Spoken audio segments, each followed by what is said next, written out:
My name is Darnell, and 2 weeks before my wedding I was sitting at my desk in a downtown Chicago office, staring at a spreadsheet, when my phone buzzed beside my keyboard.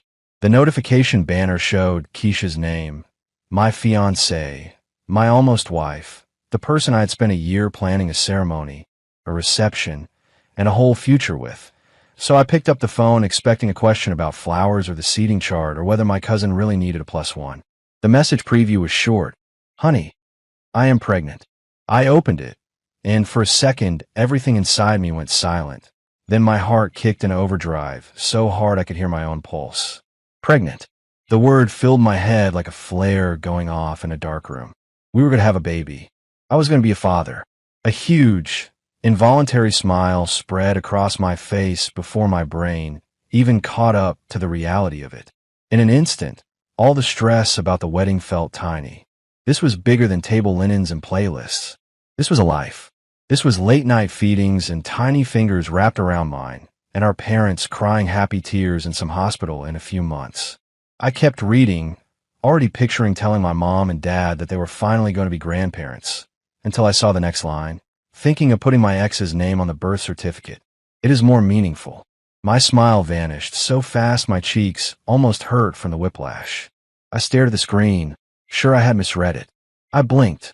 Read it again. Same words. She wanted to name our baby after her ex-boyfriend because his name was more meaningful. Those exact words. More meaningful than what? More meaningful than my name? More meaningful than the father's name on his own child's birth certificate? A cold feeling slid into my chest, replacing the warmth that had been there 30 seconds earlier. Why would she say that? Why would that thought even cross her mind at the same moment she told me she was pregnant? I tried to be rational. She had said she was pregnant, not that the baby was someone else's. But that ridiculous comment about her ex's name would not let go, and my mind immediately started going to places I did not want it to go. When was the last time we had been together? 3 weeks ago, maybe 4. I thought about the past month, about whether she had been distant or strange, about nights she had said she was too tired to talk, about the time she had put her phone face down on the table. Everything suddenly felt suspicious. I read the text again until the screen dimmed and locked, then woke it back up and read it once more, like repetition might somehow change the words. It did not. My hands had started to shake, not from anger yet, but from something worse. Uncertainty. A thought slammed into me hard enough that I had to swallow. What if the baby was not mine? I had no proof. She had not confessed to anything. All I had was one wildly inappropriate message and a gut feeling that refused to shut up. People do not normally think of naming their baby after an ex in the same breath as a pregnancy announcement, unless there's a reason that person is still very present in their minds. I told myself. It felt less like a random idea and more like guilt leaking out through her thumbs. My first instinct was to text back something furious, to demand answers, to accuse. Instead, with fingers that did not feel like mine, I typed, "What great news. Congratulations," letting the sarcasm sit between the words like broken glass. I needed information before I threw accusations I cannot take back. I needed to see how other people reacted. I needed to know whether this was just one insane, tone-deaf moment or the tip of something much worse. I grabbed my jacket, stood up, and walked straight out of the office. My supervisor called my name from his doorway, asking where I was going. I pretended not to hear him and kept walking because I could not trust my voice not to crack. In a parking garage, I got into my car and shut the door. For a moment I just sat there, both hands wrapped around the steering wheel so tightly my knuckles turned white, breathing in and out, trying to decide whether I was about to ruin my own life by overreacting or save it by trusting my instincts. My phone buzzed again. Another text from Keisha. "I am so happy you are excited. We should celebrate tonight."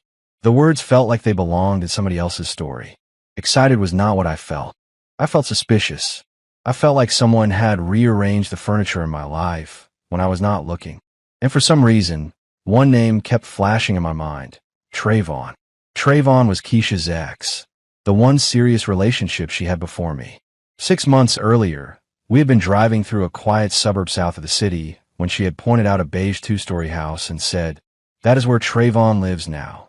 He got married a couple of years ago, bought that place with his wife Ayanna. At the time, it had seemed like harmless small talk, a random detail on a sunny afternoon. Now, with my heart pounding and that text burning on my screen, it felt less like trivia and more like a map. I opened the Maps app on my phone, scrolled through recent places, and there it was, the address she had looked up when she told me the story that day. I tapped it. Directions popped up. 40 minutes away. Was I really about to drive to another man's house and ask him if he had slept with my fiancée? Yes, because that text was too specific, too strange, and if I was wrong, I could apologize. If I was right, I needed to know. The drive down the expressway felt longer than 40 minutes.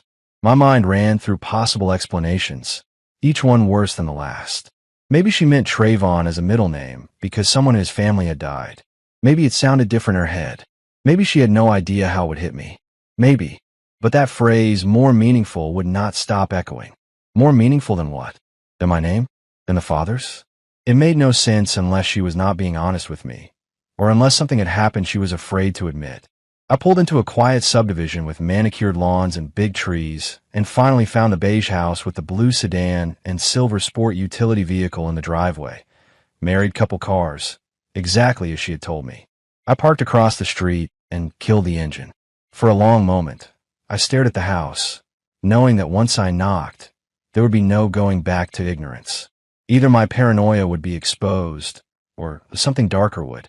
I got out, walked up the path, and knocked 3 times on the front door. My heart was pounding, but my face felt oddly calm, like it had put on a mask for me. The door opened to reveal a woman in her mid-30s, athletic build, hair pulled back in a bun, a faint dusting of flour on her forearm like I had interrupted baking. She looked at me with cautious curiosity. "Can I help you?" she asked. I said. "I'm sorry to bother you. Is Trayvon home?" Her brow furrowed. "He's at work. Can I ask who you are?" I took out my phone, opened Keisha's text, and held the screen toward her. "My name is Darnell," I said. "I am Keisha's fiancée. She sent me this. I do not know what it means. I was hoping your husband might have some insight." I watched her eyes move across the words. Confusion flashed first, then shock, then something else. Hurt, maybe, or fear. Her hand went to her mouth. "What?" she whispered. "Why would she say that?" "That is what I'm trying to figure out," I replied. "I'm not here to cause trouble. I just need the truth."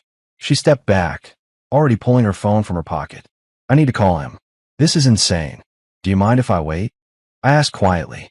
She hesitated, then nodded and opened the door wider. "You can come in," she said. "He works nearby. He will be here in about 20 minutes. I stepped into the foyer. The house smelled like vanilla and something baking in the oven. We stood there in awkward silence while she dialed Trayvon, her voice shaking as she told him he needed to come home immediately. She did not tell him why. She just kept repeating, "It is urgent," until he finally agreed. When she hung up, she looked at me like she wished this whole situation could disappear. "You sure that text is real?" she asked suddenly. "Yes," I said. "I can scroll up and show you our whole conversation today if you want." "No," she said quickly, then sighed. "I believe you. I cannot understand why she would send something like that."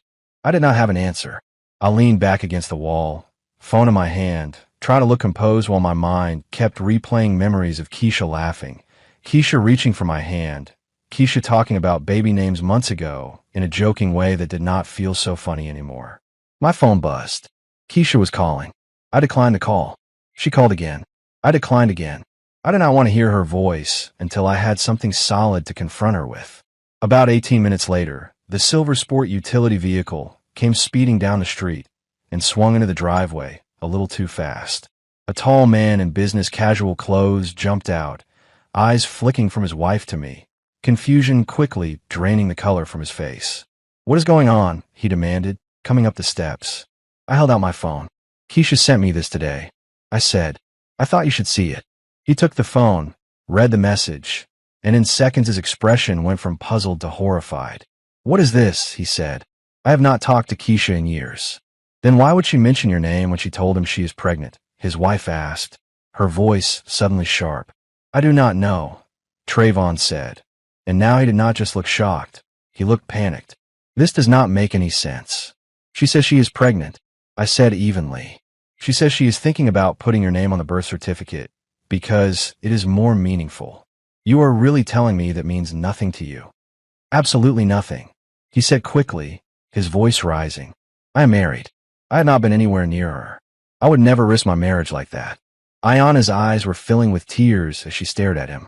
Then why would she say something like this? She asked. Why would she drag you into it at all? Maybe she is lying, he said, pacing in the small foyer. Maybe she is just being dramatic. Maybe she's trying to get attention. I do not know. I watched him closely. Innocent people usually look confused, ask questions, try to understand.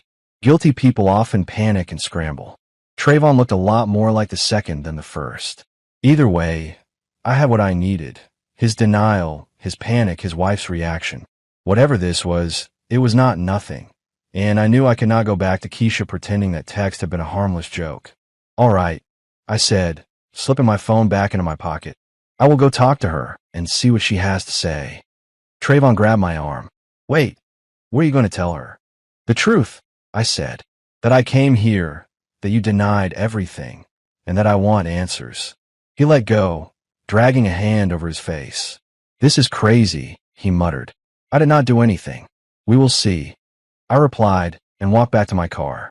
Behind me, I heard Ayana's voice rise as she started questioning him, and his denials got louder, the argument spilling out into the quiet of the neighborhood as I drove away. On the way back to the city, my phone filled up with messages from Keisha. Where are you? Why are you not answering? You are scaring me. I ignored them all and headed straight for her apartment on the west side.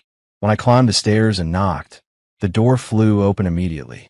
Keisha stood there like she had been waiting with her ear to the wood, her eyes swollen and red, her hair pulled back in a messy bun, an oversized t-shirt hanging loosely over leggings. Oh, thank God, she said, her voice breaking. I have been calling you for an hour. Where have you been? I walked past her into the living room and sat on the couch. Sit down, I said. We need to talk about that text. She shut the door and perched on the edge of the armchair across from me. I know it sounded strange, she started quickly. I was not thinking clearly when I wrote it. You were not thinking clearly, I repeated. You wrote 2 sentences. You used punctuation. You told me you wanted to put your ex's name on our baby's birth certificate because it would be more meaningful. That is not a typo. That is a thought-out statement. I was just overwhelmed, she said. Finding out I'm pregnant brought up a lot of emotions about my past, about people who have mattered to me. People like Trayvon, I said. She swallowed. He was a big part of my life for a long time, she said. I just thought, maybe as a middle name or something, to honor good relationships that shaped who I am before you. So you want to honor your ex-boyfriend on our child's birth certificate while you were marrying me, I said. Do you hear how that sounds? When you say it like that, it sounds bad, she whispered. It sounds bad because it is bad, I snapped. Why would his name even come into your mind at that moment? Why right when you told me you were pregnant? She started picking at her nails, eyes darting away from mine. I told you. I was not thinking straight, she said. It just came out. I did not mean anything by it. My phone buzzed. I glanced down at the screen. It was a text from an unknown number. Tell your crazy fiancée to leave me alone. I am happily married and want nothing to do with her drama. She is lying about everything. I turned the screen so Keisha could see. This is from Trayvon, I said. He says you've been texting him all afternoon, begging him not to tell me anything. Why are you begging him not to tell me something if nothing happened? I texted him once, she said quickly, after you left his house. I told him I was sorry you dragged him into this. That is not what this sounds like, I said. She lunged across the coffee table, reaching for my phone. I pulled it back. Do not do that, I said. You are ruining everything, she cried. We're supposed to be getting married in 2 weeks. We're supposed to be happy. Instead, you are accusing me like I am on trial. Then clear it up, I said. Take a paternity test. She went very still. What? A paternity test? I repeated. At a clinic. Blood test. Prove the baby is mine. If it is, we move forward. If it is not, then I know what I need to do. That is insane, she said. I should not have to prove anything to you. Normally you would not, I said. But this is not normal. You made sure of that when you sent that message and then started texting your ex like a man on the run. I stood up and walked to the door. Schedule the test. Send me the details. Until then, I do not want to hear from you. Where are you going? She asked, scrambling to her feet. Home, I said. And by the way, I canceled the wedding this afternoon after I got your text. I'm not going through with a ceremony when I do not even know if I am actually the father of your child. You canceled our wedding? She whispered, like the words themselves hurt. I can change that if the test proves I am wrong, I said, but I do not think I am. You are making a huge mistake, she said, tears running down her face. Maybe, I replied, but will be my mistake. I walked out and shut the door behind me. Her sobs followed me into the hallway, but I kept walking. On the drive to my parents' house on the south side, my phone rang over and over with Keisha's number. I declined each call. Then a new text came through from Trayvon. I'm getting a lawyer. Tell your fiancée if she keeps dragging me into her mess, there will be consequences. I have a marriage to save because of her lies. I stared at that message in the driveway in front of my parents' brick bungalow, then finally went to the door. My mom opened it before I could knock, eyes already scanning my face. What happened? She asked, stepping aside so I could come in. My dad muted the television and turned to look at me. The wedding is off, I said, dropping onto the couch. At least for now. For now, my dad repeated. Explain. I handed my mom my phone with Keisha's original text. I watched confusion turn to shock, then anger. She wants to name the baby after her ex-boyfriend, she said. Why would anyone think that is acceptable? I told him everything. Trayvon's house, Ayana's reaction, his denial, the text messages, the way Keisha had responded when I asked for a test. My dad nodded slowly. You did the right thing, he said at last. You would be foolish to ignore something like this. But what if I am wrong? I asked. What if she really just said something incredibly stupid and I am destroying our relationship for no reason? Then the test will clear her name, my mom said firmly. If she has nothing to hide, she will not be afraid of that. I spent that night in my old room. I did not sleep much. Every time I closed my eyes, I saw Keisha's face when I said the words paternity test. I saw Trayvon pacing his foyer. I saw the word pregnant, and then that second sentence right below it. In the morning, I finally opened Keisha's long string of messages. There were apologies, accusations, declarations of love. But one stood out, fine. I scheduled the test. Next Tuesday at 10 in the morning at Harbor Medical Center. Are you happy now? Tuesday was 6 days away. 6 days of waiting and second-guessing and wondering if I was about to become a father or about to walk away from the biggest mistake of my life. I texted back, I will be there. The 3 dots appeared, disappeared, then she sent a single word. Okay. I took the week off work, telling my manager I had a family emergency. He did not push for details, just told me to take care of whatever I needed to take care of. On Wednesday afternoon, an unfamiliar number flashed on my phone. I picked up. Hello. Is this Darnell? A woman asked. This is Ayana, Trayvon's wife. We need to talk. I sat up. All right, I said. What is going on? Did Keisha really send you that message? She asked. The one about naming the baby after Trayvon. Yes, I said. I can send screenshots if you want. No, I believe you, she replied quickly. Trayvon swears nothing happened, but he has been different since he came over. Defensive, angry. He changed his phone password. He takes his phone with him everywhere now. He never used to do that. That is not a good sign, I said. No, it is not, she agreed. Is Keisha taking a paternity test? Tuesday, I said. When you get the results, can you tell me? She asked quietly. If my husband has been lying to me, I deserve to know. I will tell you, I promised. I'm sorry you are stuck in this. I'm sorry you are, too, she said, then hung up before emotion could push its way into her voice. Over the next few days, Keisha's family launched their own campaign. Her mother called first, furious. How could you cancel the wedding like this? Do you know how humiliating this is for us? With respect, your daughter created this situation, I said. I'm just reacting to it. She made one silly comment. Her mother snapped. You are being paranoid and cruel. That baby is yours. She loves you, and you are treating her like a suspect. She can prove the baby is mine on Tuesday, I said. Until then, there is nothing to talk about. I hung up. Her father called next. Her sister Latoya left a long voicemail calling me selfish. Her best friend, Erica, texted paragraphs about forgiveness. None of them could explain why Keisha had sent that text in the first place. My friend was split down the middle when I finally told them. Half said I was absolutely right to demand the test. The other half said it sounded extreme.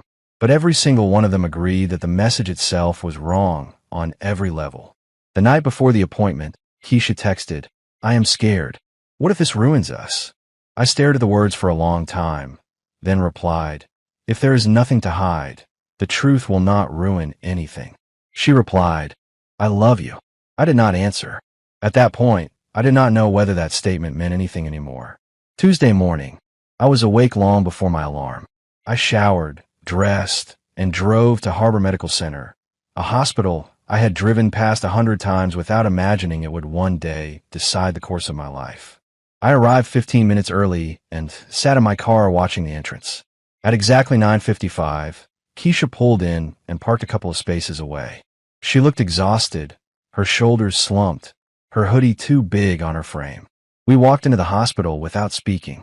We checked in separately, sat in opposite corners of the waiting room, stared at our phones, at the floor, at anything except each other.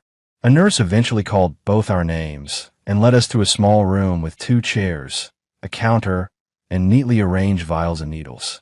"We will just need blood samples from both of you," she said in a neutral voice. "Results usually take 5 to 7 business days. We can email them to both of us." I asked. "Yes," she said, "if that is all right." She looked at Keisha. "It is fine," Keisha murmured. Keisha went first. I watched the nurse tie a band around her arm, swab, insert the needle, and fill the vial. I thought, that blood will tell me whether I am about to be a father or a fool. When it was my turn, I barely felt the sting. I watched Keisha instead. Her jaw was tight, her eyes shiny. She looked terrified. "All set," the nurse said when she finished. "We will contact you as soon as the results are ready." We walked out. I made it to my car before Keisha called my name. "Wait," she said, breathless. "Can we talk? Just for 5 minutes." I turned.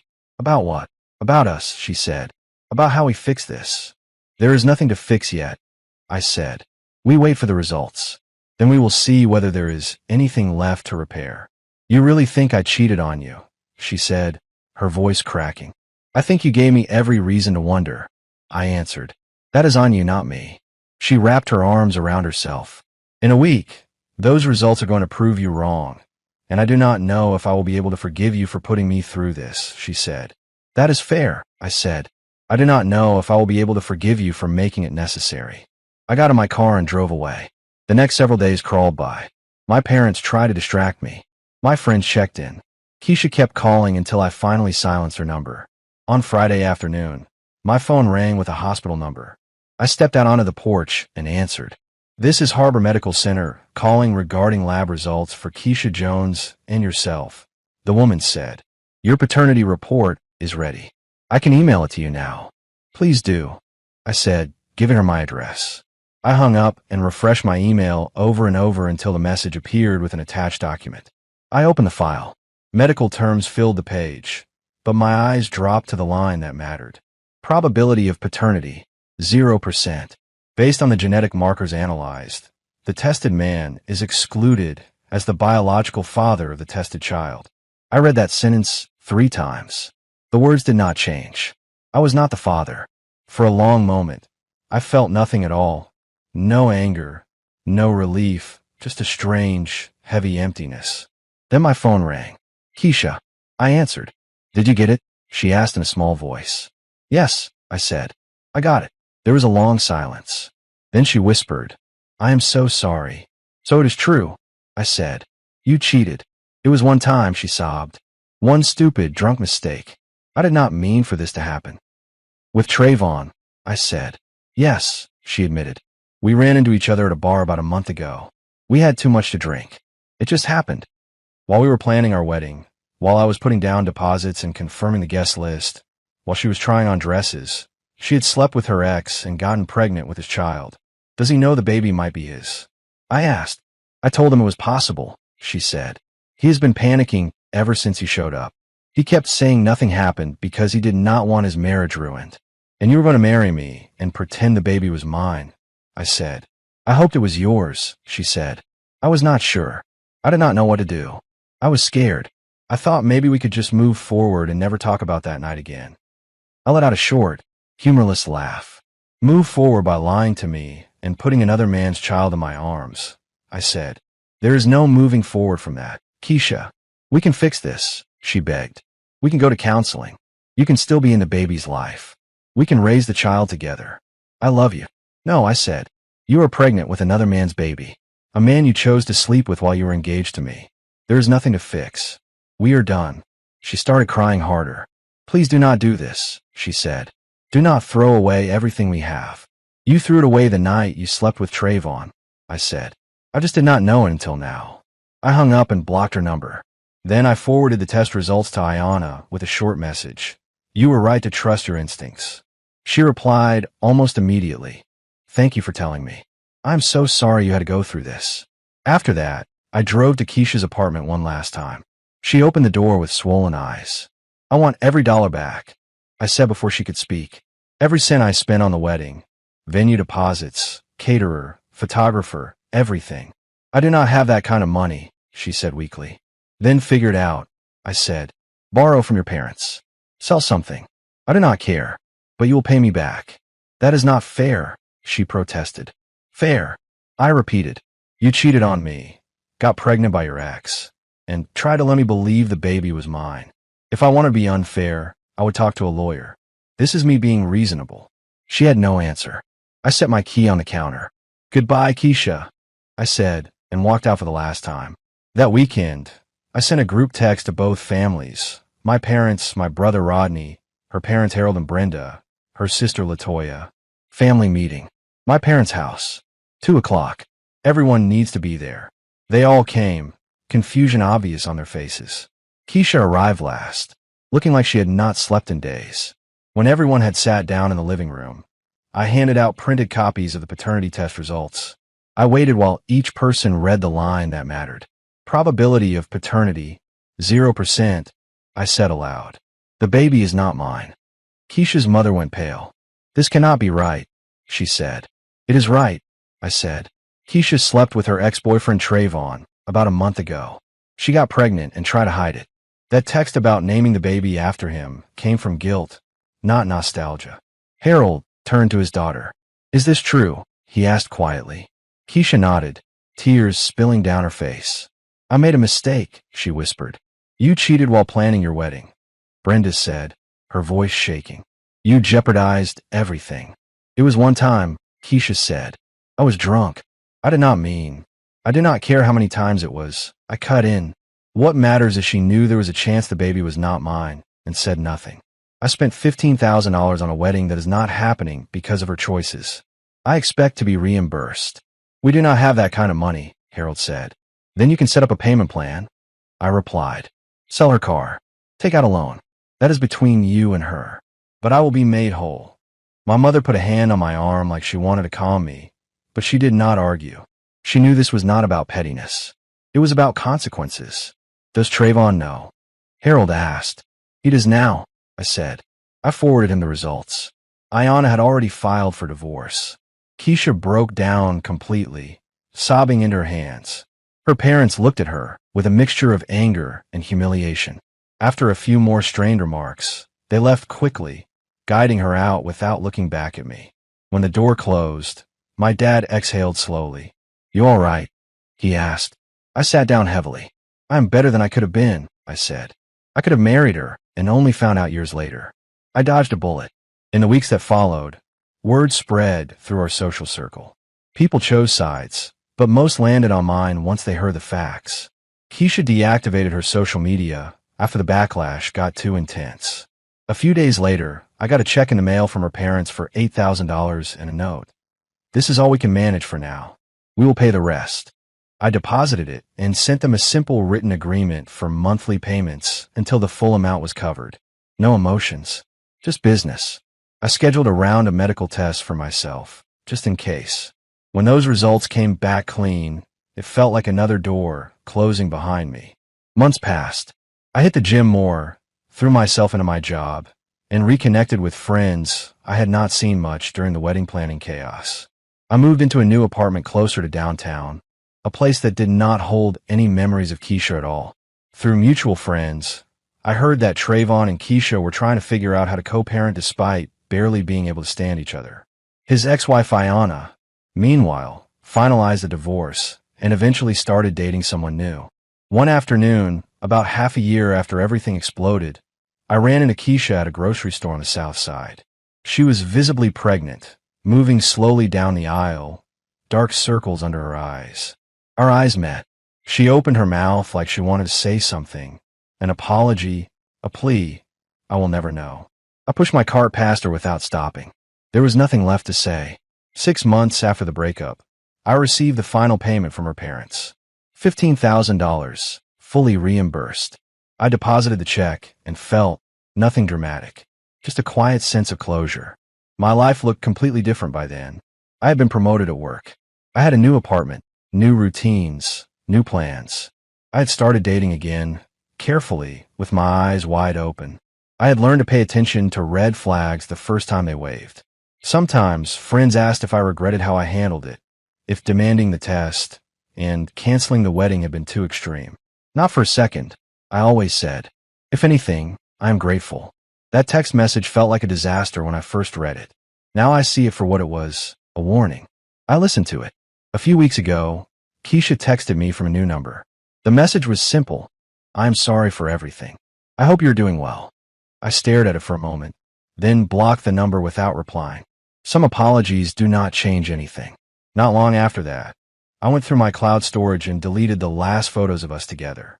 No ceremony, no big moment, just a quiet clearing out of the last traces of a life that almost was. People sometimes ask if I am bitter. I am not.